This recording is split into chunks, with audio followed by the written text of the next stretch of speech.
y queremos conversar sobre derechos laborales, lo que pasó antes, durante y después de la dictadura civil, militar, tan sangrienta que vivimos en nuestro país y que golpeó duramente al mundo de los trabajadores y al mundo de los trabajadores organizados, ¿no?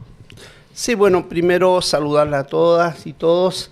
Ya decían que venían como Beyoncé, así que andan estupenda, como la primavera que se nos viene.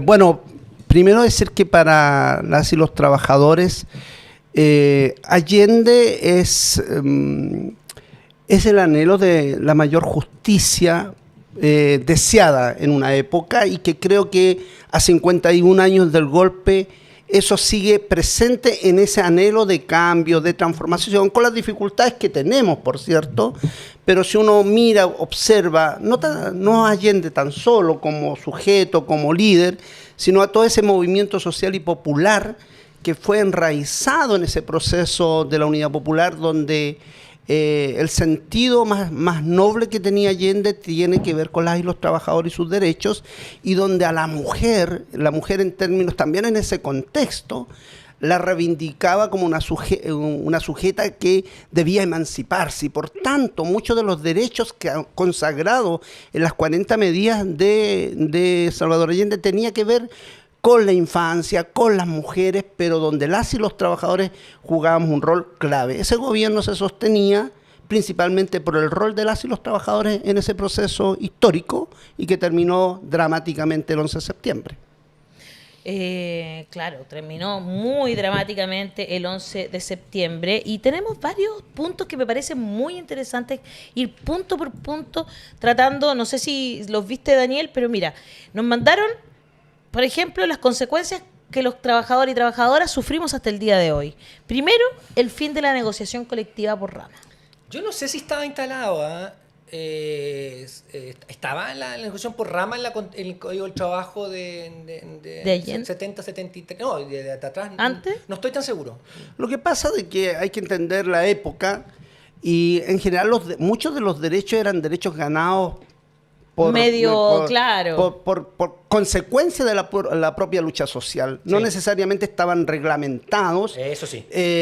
Pero sin duda los avances significativos de los trabajadores eran muy importantes. Entonces, ese proceso de acumulación y fuerza de los trabajadores en esa época tenían un poder. Hoy día nosotros hemos sido derrotados cultural, políticamente y socialmente. O sea, hoy día estamos en una situación en que la derrota cultural en el campo del mundo del trabajador, y que tiene que ver con la vida y con la seguridad social, está ahí a ojos vistas. Y por tanto, una de las tareas principales que hizo la dictadura, y no fue al inicio de la dictadura, sino que fue a los años después, ¿cierto? 80, más o menos. Que es la matriz de ello, que es el código, aparte el Código del Trabajo, ¿cierto? Impulsado por José Piñera, que finalmente lo que hace es sostener y despojar de esa fuerza a los trabajadores, de ese poder. Hoy día los trabajadores y trabajadoras en Chile, pese a que somos la mayoría,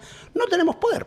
Claro. Y por tanto no somos una contraparte, más allá que sabemos que hay lucha social, que hay negociación, que hay lucha de muchas trabajadoras, que hasta ahora seguramente hay muchas huelgas en curso o hay asambleas, pero no tenemos poder.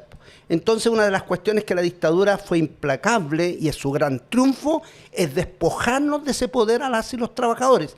Y cuando hablamos de trabajadores y trabajadoras, no tan solo hablamos de los trabajadores organizados, sino en la generalidad, ¿cierto? Que hoy día los trabajadores en general en nuestro país, lamentablemente, y la evidencia está ahí, no tenemos poder de decisión, y en general vamos más bien en función de lo que se nos va entregando, pese a, usted sabe muy bien que han habido luchas emblemáticas, forestales, salmoneros, los trabajadores propios, los subcontratistas del cobre, las mujeres que por muchas han luchado, ¿cierto? Como las manipuladoras de alimentos, pero a pesar de tanta lucha, no hemos recuperado ese poder. Que sí, todavía no les pagan, perdón, al segundo, que aprovecho que ya que las nombraste a las trabajadoras manipuladoras de alimentos, todavía no les pagan la segunda cuota del finiquito, ¿eh? Por si acaso, y el otro día la reprimieron con fuerza aquí en la Alameda, por eso lo quise decir. Oye, a ver, yo estoy absolutamente de acuerdo con Cristian en términos de que quizás no había negociación ramal, pero la atrasó. Porque en el fondo todos los países en democracia fueron avanzando y ya tienen negociación ramal, y nosotros del año 73 al año 2024 no la tenemos. O sea, si no la terminó, por lo menos la atrasó significativamente, que habría estado mucho antes si se hubiera discutido en democracia. O sea, claro. Y no solamente esos derechos, hay muchos derechos que en ese momento nadie los tenía, pero que fue avanzando el derecho laboral, fue avanzando las reivindicaciones sociales, las reivindicaciones laborales, que se empezaron a estar, ¿no? Y acá no. Acá hay retrocesos. Por ejemplo, la subcontratación. La subcontratación es un aspecto que a mí me da vergüenza, ¿no? Da vergüenza porque tú dices, ¿sabes qué? Lo voy a poner bien ejemplificado. Aquí hay un señor haciendo una pega y al lado hay otro señor haciendo la misma pega. Este señor está contratado por la empresa principal y este está contratado por una empresa subcontratista. Este le va más mal, no tiene menos sueldo, tiene menos derechos, etc. Y el otro hace lo mismo. Pero acá en Chile eso está. Y se puede, porque en el fondo no estamos, uno diría ya, la subcontratación podrá ser para aquellas funciones que no son el objetivo principal de la empresa. Pero aquí no se hace en verdad, digamos. Entonces, solapadamente ponen a un tipo haciendo lo mismo que el otro y uno es contratado por y los derechos son absolutamente distintos de uno y otro. Entonces, decirles que en 1980... José Piñera, porque José Piñera es de las personas que más daño le hizo a la sociedad chilena. Con las AFP y con el plan laboral. Sí. ¿Te acuerdas? Así se llamaba. Plan laboral, así se llamaba. Hizo mierda, perdónenme mi expresión y mi francés, el Código del Trabajo. Cambió todo, mira, las indemnizaciones por año de servicio, o sea, muchísimas cosas que la indemnización por año de servicio eran por todos los años que tú trabajaste. Exacto. Ya. Ahora es máximo 11. Y ahí la había bajado. Con suerte. La había bajado creo que a 6, ¿no? A 6 meses. No sé y cuando dice Cristian con suerte es porque efectivamente tú trabajaste más de 11 años, te echan y al tiro te ofrecen una cifra mucho menor a lo que te tienen que pagar y date con una piedra en el pecho que te ofrecen la mitad. Porque eso es lo que sucede. 11 años y no en tu F. Porque las dos limitaciones están. O sea, cualquiera que gane lo que sea, 11 años y no en tu F. Eso es lo máximo que tú puedes aspirar. Entonces, este plan laboral, lo que dice, está unido a un quiebre, a una degradación de los trabajadores y trabajadoras como un poder. Yo me acuerdo, no me acuerdo, pero uno lo ha estudiado, los trabajadores se sentaban al lado del presidente de la República en el 1 de mayo, eran un actor principal en la democracia, que es como debe ser, porque los trabajadores son aquellos que mueven la democracia, mueven la sociedad. Los trabajadores, y ahora, por ejemplo, en ese tiempo tampoco teníamos muy considerado lo que dice lo de cuidados, por ejemplo, Cristian. Ahora ya estamos más preocupados de los cuidados. En esa época no nos preocupamos. Hemos avanzado en eso, ahora último. Pero en ese tiempo no existía y ahora... Vamos, ¿te parece que vayamos como en orden cronológico? Quería hacer esta reflexión porque había mucha pasión ahí. Porque Daniel tenía esta reflexión hecha y nos parece fantástico que la haya hecho. Nahuel Buta dice, impacta la cantidad de cosas, obras, avances que se hicieron durante el gobierno del compañero presidente, el querido Chicho. Mico Al dice, Allende y su legado a la humanidad. Entonces, ¿qué impacto tuvieron las políticas sociales del gobierno de la Unidad Popular en la vida de trabajadoras y trabajadores y cómo respondió la ultraderecha, que ya respondía en ese tiempo, nos hemos olvidado bastante de eso que sucedió, a esas políticas? ¿Cómo? La toma de decisiones. Cuéntanos un poco primero sobre eso. Vamos con la Unidad Popular primero. Sí, primero decir que la dimensión humana, yo creo que Allende tiene esa dimensión que trasciende la pequeñez de la política, que hoy día vivimos en esta descomposición y que uno no puede mirar y observar en cuestiones concretas, la nacionalización del cobre, la recuperación de la soberanía de nuestros bienes comunes, como hoy día le decimos, ¿cierto? O el tema, ¿cierto?, la infancia como una cuestión fundamental, el derecho a los cuidados en otros términos. El tema, por ejemplo, él reconocía en sus 40 medidas el tema de el derecho a las mujeres, a lo que es la seguridad social, las mujeres, a las jefas de hogar, a las dueñas de casa, que hoy día se debate y cuesta tanto avanzar. Entonces, 50 años atrás, con el triunfo de la Unidad Popular, había un valor, ¿cierto?, en las 40 medidas que eran que eran muy simples de entender para cualquier ciudadano y ciudadana de esa época. Porque hoy día cuando hablan, todos los gobiernos entregan el programa y si tú preguntas los 6 meses después si alguien se acuerda del programa del candidato o la candidata, lo que está gobernando, nadie sabe nada. Entonces lo que hizo el gobierno de la Unidad Popular es, de alguna manera, esas 40 medidas, hacerle una narrativa que fuera entendible para un pueblo que hoy día, que no tenía las condiciones de hoy, ni materiales, ni tampoco cierto de alfabetización cultural. Entonces, también fue un proceso emancipatorio y cultural. Y eso lo podemos también plasmar en las 40 medidas. Ustedes mismas que trabajan en las artes, en la escena, en la cultura, en la música o en el derecho, eran cuestiones que eso generaba un movimiento. Entonces, cuando uno mira a la Unidad Popular como fenómeno, tiene que ver con 70 años de lucha social, y lo que hace es que ese movimiento, que yo siempre lo digo y lo repito, y invito a los jóvenes sobre todo a ver la Batalla de Chile de Patricio Guzmán, sí, cuando tú miras las mujeres proletarias, obreras, que eran parte de ese proyecto, y si tú te preguntas en el Chile de hoy, de este siglo XXI, hoy día nadie se siente parte de un proyecto, así que tú sientes que el pueblo, claro, llegan los militantes, los funcionarios públicos, los que son financiados en los gobiernos de turno, pero no está el pueblo. Entonces, esa relación, que hoy día se le denomina territorio, ¿cierto?, que se ha vaciado de ese contenido, porque también había una fuerza del mundo del trabajo que no tan solo eran los sindicatos que estaban en la Central Única de Trabajadores, también había una rica experiencia que hay que mirar en la memoria, como son el desarrollo de lo que fue los cordones industriales, claro.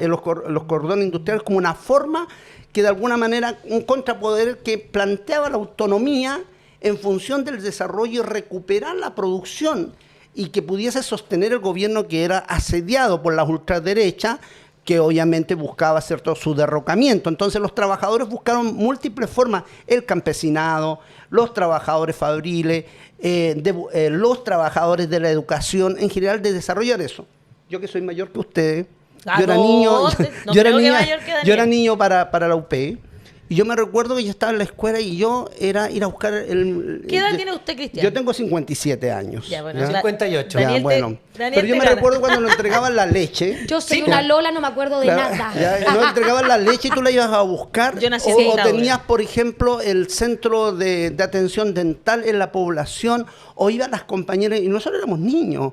Entonces, eso llevar la salud. Eso es casi el CESFAM, que se era usa la hoy. salud primaria, pero al barrio. Exacto. Por eso te digo, llevar la salud al barrio. Los CESFAM, los SECOF, nacen de esa política pública. Un proceso participativo. Y la cultura, por ejemplo, el tren de la cultura que llegó, ¿cierto?, a todos los pueblos, o a casi todos de los pueblos que de alguna manera no estaban relacionados con eso. Entonces, ese es el proceso de la unidad popular. La editorial Quimantú. Es vida. Sí. Entonces, yo, por ejemplo, en general... yo hoy día, bueno, ayer murió un compañero, Cristian González, ¿cierto? Un destacado abogado laboralista, amigo, y yo decía, no escribí nada, porque yo dije, no, ay, yo lo recuerdo en vida, ¿me entiendes? Porque la vida es lo que uno tiene que ofrendar y no la muerte. Entonces yo siento de que la Unidad Popular es vida y siempre recobramos la muerte. Entonces yo digo, no, la vida. Y la dictadura lo que trató es aplastar esa vida, ese proceso emancipatorio, liberador. Y que, claro, a 51 años estaba recién en la Confederación Bancaria con Luz Mesina, con otras lideresas ahí, conversando sobre la negociación por rama, por cierto. Y yo decía, ¿qué nos falta a nosotros? Y yo lo que nos falta es recuperar ese poder y que lamentablemente no lo hemos recuperado, pero espero que las nuevas generaciones, las que vienen, ¿cierto? Y no son las generaciones que hoy día gobiernan, sino las que vienen y las que puedan conectar con esa memoria. Porque la memoria para nosotros es importante y yo creo que los trabajadores hasta el día de hoy, y en ese caso, desde la Central Autónoma de Trabajadores, yo soy presidente de la Federación de Trabajadores de la Minería de Codelco y vocero de la Mesa del Subcontrato, lo que tratamos de hacer hoy día, que los sindicatos que hoy día se han vaciado de ese contenido político, se han vaciado de esa relación social. Yo fui criado en los sindicatos mineros del carbón con mi madre evangélica, socialista, mi padre un obrero, y nosotros vivíamos la vida en el sindicato. Eso hoy día no existe en Chile. Y lo que tratamos de hacer hoy día desde la Central Autónoma de Trabajadores y de la propia FETRAMIN y de los trabajadores contratistas, por lo menos una franja de ellos, no puedo hablar por todo, tratamos de hacer esa relación de recuperar el sentido del sindicato en función de la relación con la comunidad, en relación, ¿cierto?, con las luchas identitarias, con las luchas socioambientales, porque no porque trabajemos en la minería también somos afectados en nuestros cuerpos, la vida de los trabajadores y nuestras familias, por el conflicto y por la violencia que genera el extractivismo y que no genera un buen vivir para nosotros. Entonces, son luchas medias contradictorias, pero que es el deseo más justo y que creo que Allende, y vuelvo a Allende, apunta a aquello. Y eso es lo que creo que es una batalla que nosotros tenemos que seguir dando. Este fin de semana en la Feria Internacional del Libro Democracia y Derechos Humanos tuvimos mucho esa conversación. Hay muchos jóvenes en el mundo, personas jóvenes y no tan jóvenes, de nuestra edad.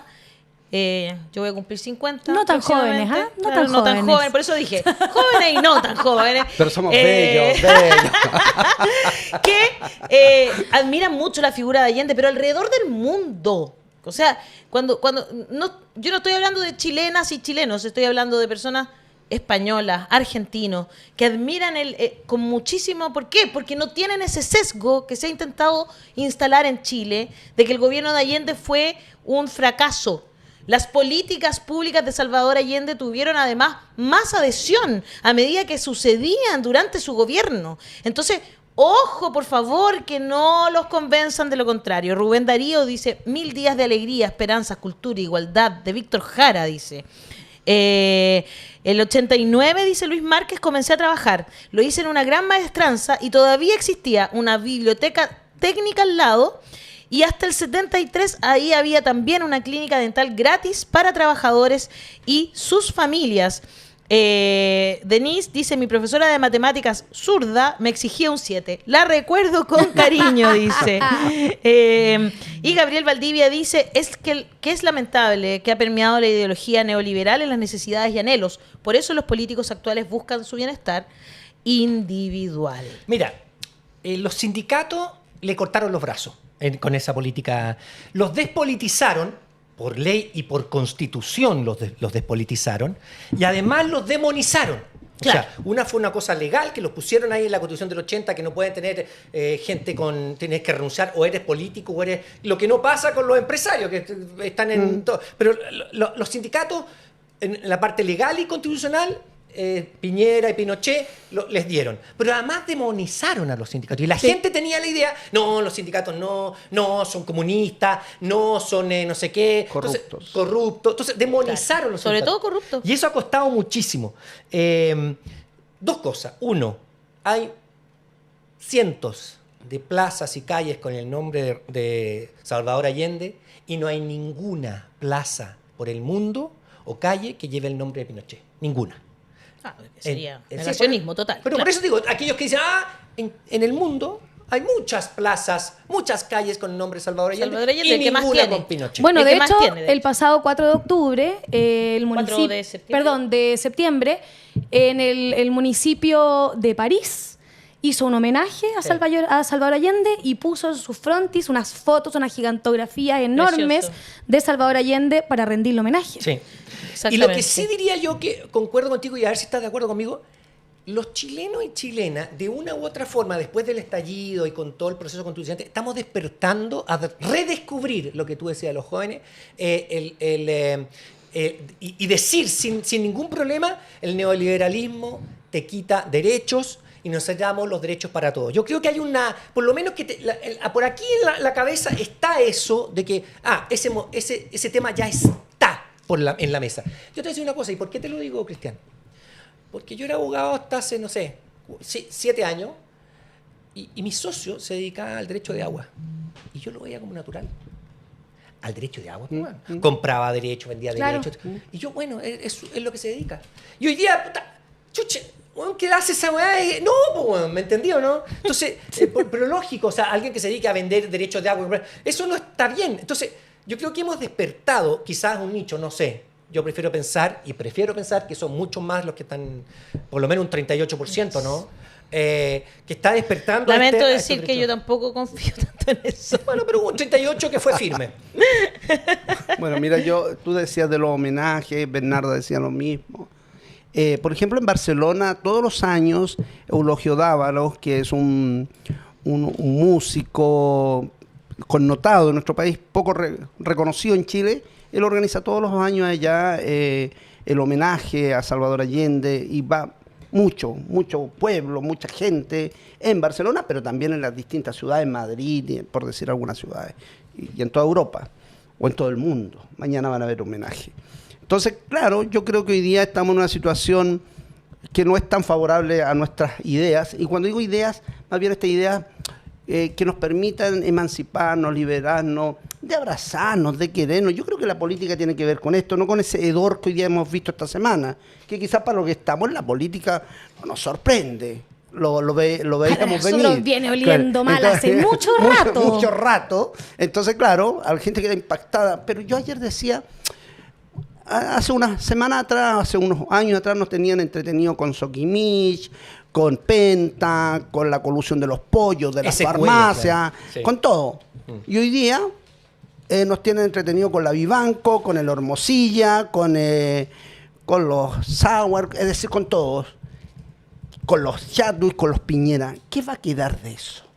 Entonces, por eso creo que hoy día, en víspera del golpe y en estas semanas de memoria, lo que uno no puede perder nunca de vista hacia dónde nosotros queremos caminar. Yo sé que, bueno, tú estuviste en el proceso constituyente primario y hoy día las encuestas dicen que los chilenos no quieren cambio. Y las encuestas las construyen los que están en el poder o los que pagan las encuestas. Y puede ser que se haya ganado la conciencia momentánea de la gente en función de esta campaña mediática destinada a no cambiar nada. Y por eso tratan de sostener la estantería y tratan de entregar alguna cosita a partir de este hedor que las élites están viviendo. Lo peor sería que esa élite fuera salvada por la élite gobernante en función del interés que no tiene que ver con lo que nosotros estamos dialogando acá. Y eso es lo preocupante, y por eso también a los que nos están siguiendo y a las trabajadoras y trabajadoras, que nos quejamos mucho, porque somos los chilenos quejumbrosos, pero cuando tenemos que dar batalla somos pocos o pocas las que damos las batallas. Y segundo, no le entregue usted el único poder que tiene hoy día, que es pequeñito, pero que es inmenso, que es el voto, entregándoselo a los mismos que hoy día lo están haciendo la usura, o los mismos que a usted le despojaron de esos derechos. A mí me ha sorprendido, cuénteme, y lo digo en ¿qué este es lo que ejemplo, más le ha sorprendido? Que hay un candidato amigo mío en los Andes, dirigente de la Cormecánica, batallador como ninguno, y hoy día me dicen que va de candidato por la UDI. Y yo digo, ¿en qué minuto se extravió ese trabajador? No puedo creer. Porque en el fondo yo lo vi batallando conmigo al lado. Entonces, esta situación del modelo, cómo te coloniza ideológicamente a los sectores populares, es la batalla que tenemos que dar. Yo ahí invito, por ejemplo, a caminar, por ejemplo, por Curanilahue, donde Ricardo Lagos abrió los brazos, que iba a llegar toda Curanilahue. Hoy día, Curanilahue empobrecida. Sí. Empobrecida. Curanilahue es una cuestión entonces, tremenda. Ahí tenemos un gran amigo como es, cierto, Álvaro Sánchez, que apoya ya a los trabajadores forestales. Entonces tú dices, pasó Lagos, pasó Bachelet, pasó Piñera por Curanilahue, va a volver quizá a pasar Bachelet, la Matei y todo, pero el drama y el dolor de esa región no se resuelve. Conocemos a la alcaldesa...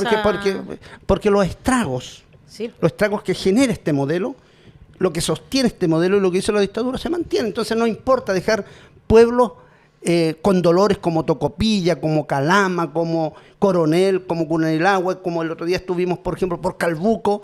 Entonces tú dices, ¿qué hacer para esos dolores? Y yo creo que esos dolores, lo único que nos posibilitan a nosotros cambio, y desde la Central Autónoma de Trabajadores decimos, desde los trabajadores contratistas, pero también de las manipuladoras de alimentos, que estuve con ella en Puerto Montt haciendo talleres, formación, porque tenemos que ir a eso, a esa disputa, que es la disputa cultural, la lucha de las ideas, y esto es lo que nos quieren hacer entender que eso ya no va, que no cuenta. Y eso yo creo que es lo que tenemos que siempre recalcar, que para nosotros siempre es primero que todo, es la vida, y cuando hablamos de la vida, como usted la quiere desear, ¿me entiendes? Las chiquillas están diciendo, yo soy bellón, yo quería ser Madonna alguna vez cuando era más chico, ¿me entiendes? Obvio. ¿Quién no? Entonces mencionaba como el Cueva, ¿cierto? Este dirigente radical, contratista, socialista, no sé, y más encima gay. Bueno, te pasáis también, también. No, pero las tenís todas, déjate una. Te falta ser mapuche, el apellido mapuche nomás está. Bueno, ahí somos amigos de Yaitul y también acompañamos a Yaitul y a Ucán y a tantos y otras hermanas. Pero lo que voy yo, que en la vida uno tiene que desbordarse. disfrutarla. Y en política y el sindicalismo, ese sindicalismo machista, estrecho, pequeño, misógino, no nos sirve para hoy. Y nunca nos sirvió. ¡Aleluya! Exacto. Entonces, eso. Y también somos evangélicos. Oye, lo que nos faltaba. No, yo solo te iba a decir que el maricón evangélico ya es otra cosa. Conocemos a la alcaldesa de Curanilahue. Yo siempre lo pongo como ejemplo. Cuando alguien me quiere disputar que la equidad territorial la inequidad territorial en este país es una de las cosas que a mí me parece que son las más graves, justamente. Pongo como ejemplo Curanilahue. Como las forestales, o sea, Curanilahue tiene como un 2% de pueblo. Sí. El resto son solo forestales. Al nivel que han amenazado militarmente personas que no son militares a la alcaldesa. O sea, se sienten con tal impunidad que pueden bajarse de su auto y amenazarla con armas. Sí, ella lo contó acá, por eso lo estoy diciendo. No es nada que no se sepa. Pero es increíble cómo se sienten de impunes esas personas. Y lo vemos también en casos como el de Hermosilla, ¿no? Eso es, se sienten en total impunidad. Para ellos no cuentan la ley de lobby, no cuenta el tráfico de influencias. Para ellos no cuentan esas cosas, porque ellos no solo no van a ser pillados, sino que ellos pueden, porque son los verdaderos chilenos. Francisco Álvarez Zavala dice: mientras cualquier otro arrancaba, Allende dijo: pagaré con mi vida la lealtad del pueblo. Harold Ángel Vicencio Álvarez: Salvador Allende es un gigante que trasciende su tiempo. Patricio Alonso Vega Cortés: en todo caso, los casos de corrupción demuestran la decadencia del sistema. Ahora, cómo los trabajadores aprovechan la coyuntura y volver en sus derechos. Antes de que entremos en cómo los trabajadores van a volver por esos derechos, que es un poco lo que estaba ya adelantándonos de cierta forma Cristian, me gustaría preguntarte sobre la represión posterior al golpe, porque 11 de septiembre, golpe, La Moneda, todo lo que vimos, empiezan a perseguir, son los primeros 2 años, son los más letales, ¿no es cierto?, y los más sangrientos de toda la dictadura, pero esto no paró, ¿no? Y luego afectó a la clase trabajadora que estaba organizada. ¿Y qué legado dejaron esos dirigentes obreros que fueron ejecutados durante la dictadura? Mira,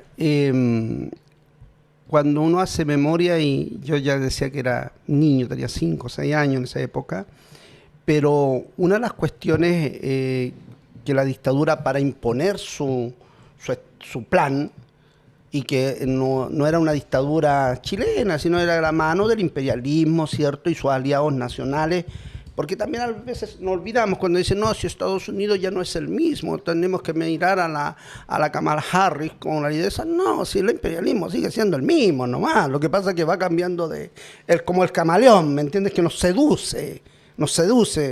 Alguna vez los Jaivas parece que cantaron, no sé si a algún presidente de Estados Unidos, La Moneda. A veces uno se olvida de algunas cositas. Entonces, lo que yo digo, que los trabajadores y trabajadoras fueron los más golpeados. El fin del exterminio tenía como finalidad que a los sectores populares de nuestra patria en esa época, y los trabajadores y trabajadoras en particular, fueran masacrados como fueron masacrados, y violentados como fueron violentados, ejecutados políticos, detenidas y detenidos desaparecidos. Me recuerdo a María Galindo, me recuerdo a Isidoro Carrillo en Lota, Bernabé Cabrera, por decir, Bernardo Araya, una infinidad, y de otros muy jóvenes. Era la juventud de esa época y los trabajadores, para que nunca más los sectores populares, nunca más se atrevieran siquiera a pensar en un proyecto de transformación. Y eso ha sido la victoria de ellos. Eso ha sido la victoria de ellos. Porque si tú preguntas hoy día si el mundo del trabajo, las trabajadoras, trabajadores, apostamos a algún proyecto donde nosotros seamos los conductores con los movimientos sociales, no existe eso en Chile. Ni siquiera lo piensan o lo pensamos, porque nos anularon esa posibilidad. Y cuando tuvimos una efervescencia, como fue el estallido social, fue como una posibilidad. Pero nuevamente, ¿cierto?, nos sometieron a sus políticas.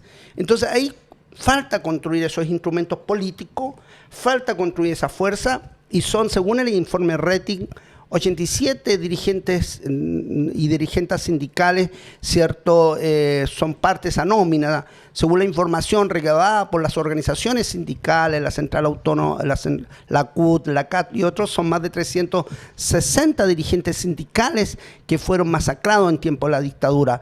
Ahora, ¿cuál es la finalidad? Que nunca más recuperáramos, porque era parte de ese imaginario, era parte de esa memoria y de esa fuerza, y eran cuadros. Entonces, poder construir hoy día incluso, a mí me toca formar a nuevos dirigentes, cuesta un montón, porque también hoy día con la colonización neoliberal ideológica y política, cuesta pensar en un proyecto colectivo. Sin duda. Cuesta. Entonces, yo creo que en ese sentido, la dictadura lo que trató es eliminar esa juventud libre y hermosa, que los evocamos hoy día, y a los trabajadores y trabajadoras para que nunca más pensaran en un proyecto de carácter popular y social, y que por lo menos los que somos de este lado de la vereda no perdemos la convicción ni la ilusión de poder que necesitamos de esa convicción y esa valentía para transformar, ¿cierto?, Chile, y por tanto esta batalla no está terminada.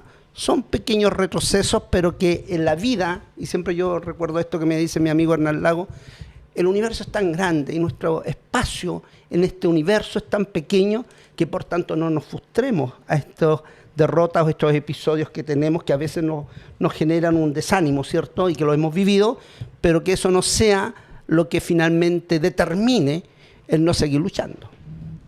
Muy bien.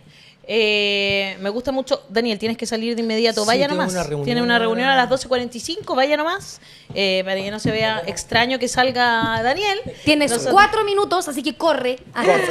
Corre, Daniel. A mí me gustaría, Cristian, yo sé que lo estás haciendo. De cierta forma lo estás haciendo, ¿no? Ya, o sea, entrando me refiero en el detalle de cómo enfrentar lo que se viene en el futuro, ¿no? Pero hay varios temas que están. Hablamos sobre negociación colectiva ramal, reducción de los derechos sindicales que sucedieron, ¿no es cierto?, cómo se restringió. Pero también ahora tenemos flexibilización laboral, que le ha hecho pésimo, ¿no es cierto?, todo lo que tiene que ver con el mundo laboral. Ya no hay estabilidad para las personas. Muchas personas prefieren emprender porque prefieren estar, si al final no son estables sus trabajos, prefieren estarse sacando la miércoles y pagarse ellos mismos, ¿no?, lo que significa. Y también, bueno, esta privatización de la seguridad social que tan mal nos hizo. ¿Cuáles son las luchas principales que hoy convocan al mundo del trabajo para ya ir cerrando esta pequeña historia? Y si hay idea también de reivindicar en la historia que se le enseña a los niños, niñas, estudiantes en los colegios también, esos nombres del mundo sindical que no aparecen y que fueron tan importantes para tantas cosas que hoy nos parecen tan lógicas como descansar el día domingo. Bueno, primero que creo que una de las deudas que tiene el Estado de Chile tiene que ver con la memoria y poder trasladar, y también con educar en función de esa memoria y los derechos humanos. Eso, la verdad que en los colegios en general no se enseña. Y es terrible porque ya llevamos 34 años de democracia y siempre es una cosa muy que queda a la voluntad del educador, ¿cierto?, de la educadora, si es que pasa esa materia o no pasa. No hay esa voluntad del Estado y la reparación pasa también por la formación, la educación y la no repetición, porque si para no repetir las cosas tenemos que estarlo diciendo. Esa situación es impensada, por ejemplo, en Alemania o en lugares, ¿cierto?, donde se han vivido, en Europa, ¿cierto?, donde se han vivido los horrores y que hoy día a través de esta avance, podríamos decir, de las ultraderechas, lo que trata es despojar esa cultura civilizatoria y esa cultura destinada a la humanidad. Y en ese sentido creo, y tengo la convicción, de que una de las cuestiones que a nosotros nos puede ayudar a esa liberación, a ese proceso de liberación emancipatorio o de reconocernos, ¿cierto?, incluso en nuestras propias diferencias, es la educación. La educación no en términos tanto en el aula, sino en ocupar los espacios públicos que nos permita efectivamente esa disputa. Esta es una disputa, ¿cierto?, una batalla de las ideas, una batalla contra el poder hegemónico y requiere de ese esfuerzo. Y una de las cuestiones que la Unidad Popular hizo es es poder construir ese anhelo, que decía Allende, ese anhelo de humanidad, ese anhelo de justicia social. Y creo que desde los espacios nuestros son las batallas que tenemos que estar dando todos los días. Por eso es muy importante, una cuestión que me lo decía un viejo comunista como Vicente Contreras, que lo quise y me formó en algún tiempo.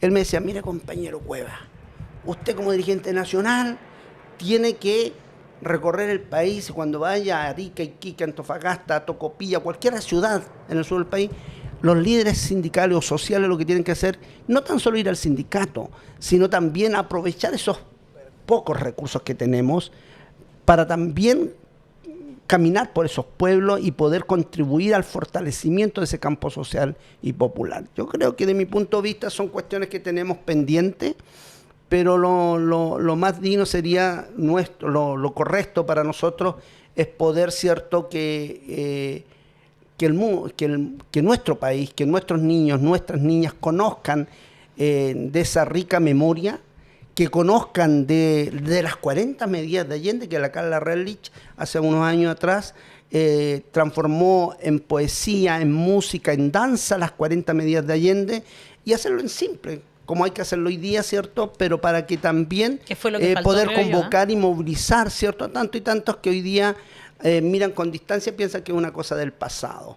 Los horrores están aquí, encima nuestro, y por eso tenemos que batallar, porque hoy día, ya decíamos, las chicas, las compañeras venían como Beyoncé, y esa energía y esa alegría a muchas mujeres, hace 50 años atrás, o menos incluso, fueron masacradas cuando tenían la belleza y el espíritu de liberar, ¿cierto? Y sobre todo de acompañar a tantos y a tantas. Entonces, nunca olvidar, para no repetir, y sobre todo hacer de los nuestros y de las nuestras vida que nos permita transformar el Chile de hoy.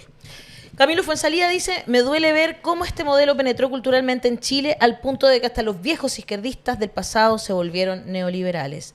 Andrés Magri dice, los niños andan muy racistas con TikTok, aprenden a amar la patria al modo republicano. Yo siempre he creído que ahí hay algo que quizás se podría intentar hacer, ¿no? Tener su propio influencer de... yo ahora que tengo TikTok, porque no quería, pero bueno, por la campaña ya abrí un TikTok. Ya.